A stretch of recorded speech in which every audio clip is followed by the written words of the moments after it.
اور ججز ہمیں اس پوائنٹ پہ پھنسے ہوئے نظر آئے جو کیس کے ڈسیزن کے بعد میرا خیال ہے سامنے لانا جو وہ ایک عجیب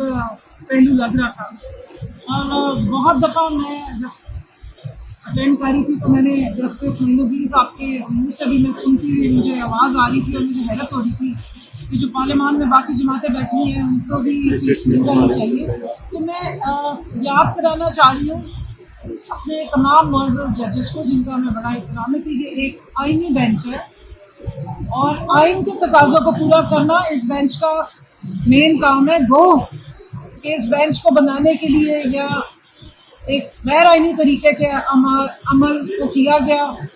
ظلم جبر تشدد کر کے یہ غیر آئینی بینچ آئینی ترمیم کی گئی غیر آئینی طریقے سے، اور اب جو یہ اس کے نتیجے میں آئینی بینچ بنا ہے اس نے آئین کو اپہولڈ کرنا اور آئین کی اسپرٹ پروپورشن آف ریپرزینٹیشن بتاتی ہے۔ وہ یہ بتاتی ہے کہ اگر ایک جماعت کو لوگوں کا ووٹ ملا ہے اور اس کے تناسب سے اس کی ریپرزینٹیشن ہوئی ہے تو اسی تناسب سے ان کو ریزرو سیٹس ملیں گی۔ تو یہ یاد کرا دوں کہ ایون یہ کیس جب لگا تھا، اب تو ریویو آیا ہوا ہے، فیصلہ آ چکا ہوا ہے، جب یہ کیس لگا تھا اس وقت بھی الیکشن کمیشن آف پاکستان نے مسلم لیگ نون، پیپلز پارٹی اور دیگر جماعتوں کو ان کے